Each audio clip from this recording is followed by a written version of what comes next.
लक्ष्मण हाकेंच्या भेटीला सरकारचं शिष्टमंडळ गेलंय. थेट जाऊया.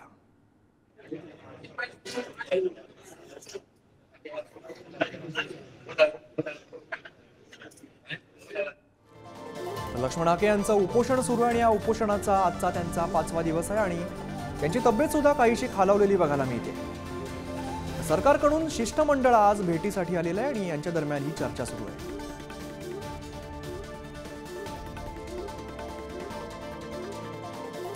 सरकारचं शिष्टमंडळ लक्ष्मण हाकेंच्या भेटीला दाखल झालेलं आहे. लक्ष्मण हाके यांच्या उपोषणाचा आजचा हा 5वा दिवस आहे आणि त्यांची तब्येत सुद्धा काहीशी खालावलेली बघायला मिळते. लक्ष्मण हाके यांच्याशी चर्चा करण्यासाठी आता सरकारचं शिष्टमंडळ हे त्यांच्या भेटीला पोहोचलेलं आहे. हाकेंच्या उपोषणाचा आजचा हा 5वा दिवस आहे आणि 5व्या दिवशी त्यांची तब्येत काहीशी खालावलेली आहे. सरकारचं शिष्टमंडळ आणि हाके यांच्यात काय चर्चा होते हे पाहणं महत्त्वाचं असणार आहे.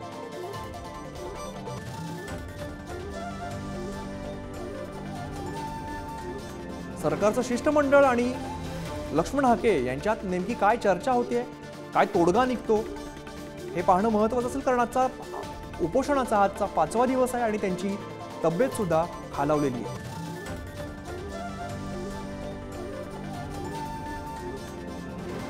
जालन्यामध्ये त्यांचं उपोषण सुरू आहे आणि या उपोषणादरम्यान सरकारचं शिष्टमंडळ हे लक्ष्मण हाके यांच्या भेटीला दाखल झालेलं आहे.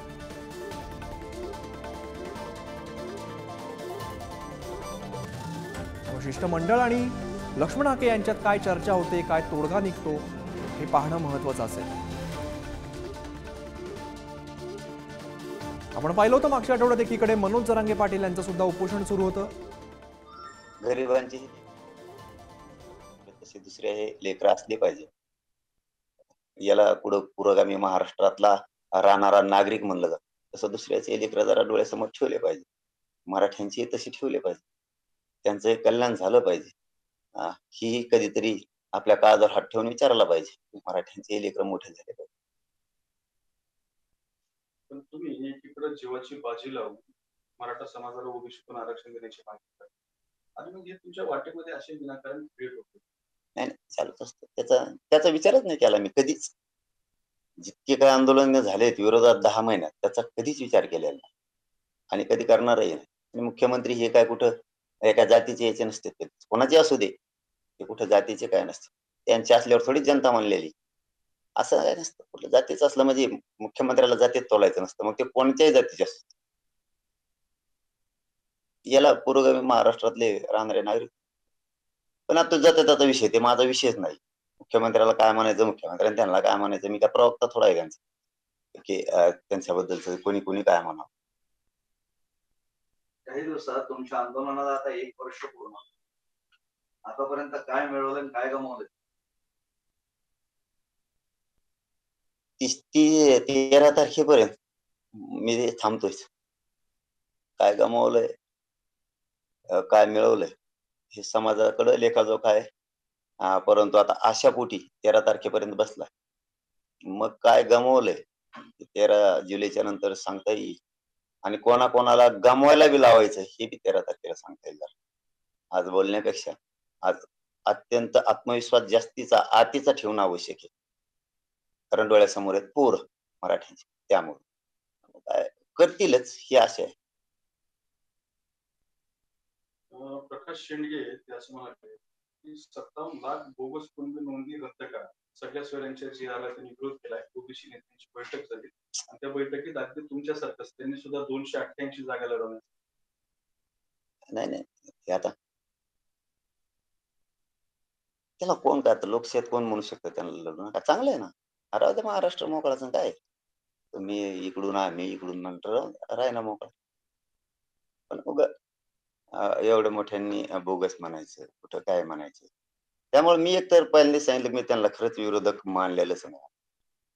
ही ताकद त्यांनी मराठ्यांना आरक्षण द्यायला विरोध करण्यापेक्षा ज्या गोरगरीब धनगर बांधवांना आज रानावनात काम करायला लागतं, चिखलात राबवायला लागतं, जनावराकडं मेंढपाळाकडं रात्रंदिवस राबायला लागतं, ही शक्ती त्यांना एसटीतून आरक्षण मिळवण्यासाठी जर वापरली असती तर गोरगरिबाचं कल्याण झालं असतं. ते काय म्हणतायत की 288 लढू, वाघांना लढू.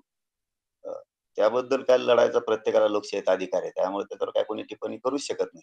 पण ही जी आम्हाला विरोध करायचं काम, की आरक्षण देऊ नका, आमको बचाव, काय करायला म्हणतात ना, हे करण्यापेक्षा त्यांनी गोरगरीब धनगर बांधवांच्या लेकरासाठी जर एवढी ताकद लावली असती ना, आतापर्यंत गोरगरीब धनगर बांधवांचं कल्याण झालं असतं. त्यांना एसटीतून आरक्षण मिळालं असतं. त्यांना जे हक्काचं आरक्षण पाहिजे ते मिळवून द्यायला पाहिजे. काही अपेक्षा आहेत वेगळ्या-वेगळ्या. कुठं हातातून स्वराज्य संस्था जाईल किंवा निवडणूक जाईल हे. अरे मी सुद्धा म्हणतो, तुम्ही आम्ही 4-10 जण प्रत्येक समाजातले मोठे होऊ. धनगर समाजातले 10-20 मोठे होते आणि मराठ्यातले 10-20 मोठे होते आणि त्या राजकारणाच्या नादी लागू. आपण आपला राजकीय विचार निवडून येण्याचा करण्यापेक्षा शिक्षणात आपल्या जातीचं गोरगरिबाचं लेकरू कसं जाईल, त्याला आपण जी धनगर बांधव मागणी करतात ते आरक्षण एसटीतलं कसं मिळेल याच्यासाठी ताकद लावा. त्याबरोबर मराठा सुद्धा राहील. ताकदीनं तुमच्या गोरगरिबाचे करोडो लेकरांना मिळवून देण्यासाठी काम करा ना. हे कोणची मागणी? की निवडणुकीतून आम्हाला उभा राहता यायचं नाही. ही कुठे आरक्षणाची मागणी असते का? अरे गोरगरीब धनगर बांधवाची मागणी समाज एसटीत गेला पाहिजे, आरक्षणात गेला पाहिजे. त्याच्यासाठी ताकद लावा. त्याला ताकद लावली तर मराठी सुद्धा तुमच्या सोबत आहे. कसं काय तुम्हाला एसटीतून धनगर बांधवाला आरक्षण देत नाही तेही आम्ही बघू ना. ते नाही आणि वेगळंच काहीतरी आणते. मराठ्याला आरक्षण मिळत आमचं राजकीय अस्तित्व खलास होईना. तुमचं होईल 10-5 जणांचं राजकीय अस्तित्व खलास. करोडो लोकांना जे आरक्षण लागते तुमच्या त्यांचा कशाला वाटोळा करता? त्यासाठी लढा ना. एसटी आरक्षणासाठी एवढी ताकद लावा. इथं आम्हाला न मिळवून देण्यासाठी मोर्चे काढण्यापेक्षा, सभा घेण्यापेक्षा, की कुटाणे करण्यापेक्षा एसटीतून आरक्षण मिळवण्यासाठी ताकदीनं लढा ना.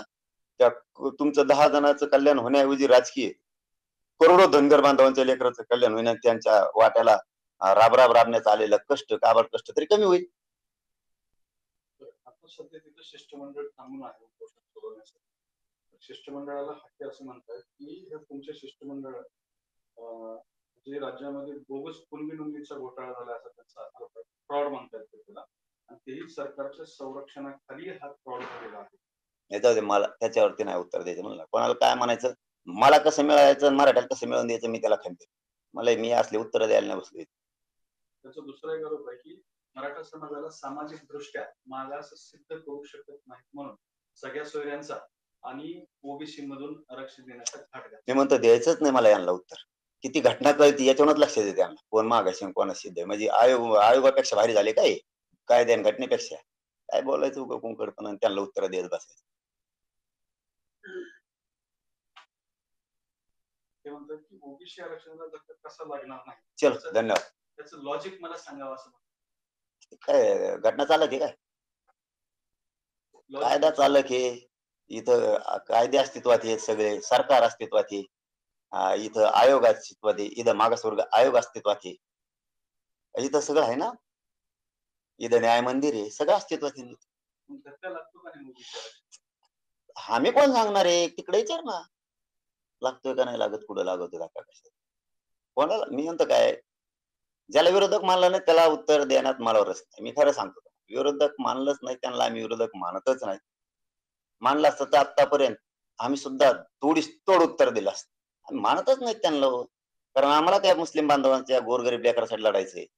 आम्हालाही गोरगरीब धनगर बांधवांसाठी लढायचे. त्यांना कसं मिळत नाही ते आम्हाला बघायचं.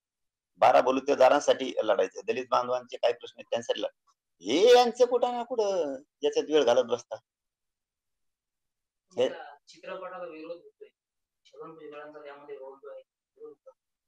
नाही ते असेल ते मला रसच नाही. जे मला आज आरक्षणात आपला जीव आहे त्यात विरोध होतो. माझा असला कोणाचा असला ज्याच्यात आपल्याला रसच नाही. इकडे उद्योग आरक्षण मिळायचं सोडून द्यायचं. माझं ध्येय माझ्यावर कोण टीका करतंय याच्यावर नाही. माझं ध्येय कोण आंदोलन करतंय त्याच्याकडे मी बघत नाही. माझं ध्येय एकच आहे, कोणाकडे लक्ष नाही द्यायचं. आपल्या जातीला किती मिळतंय त्याच्यावर ध्येय ठेवायचं. आणि माझी जाती एक माझ्या जातीने आता थोडा काचका दाखवलेला नंतर असा दाखील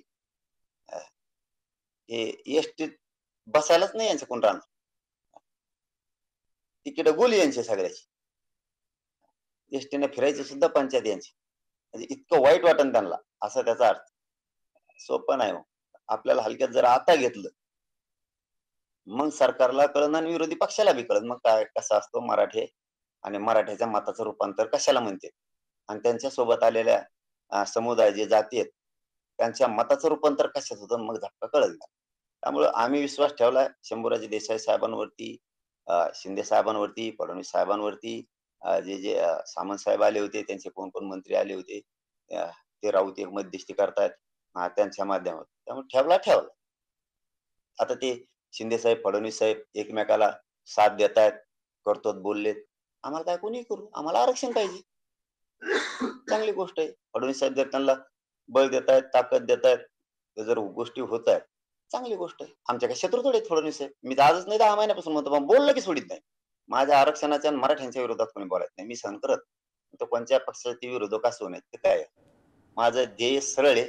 कोणाच्या आरोपाला उत्तर मी देत नाही. मला गरज नाही आणि मी त्याला महत्व देत नाही. माझं ध्येय गोरगरीब मराठ्यांना आरक्षण मिळवून देणे. Okay boss.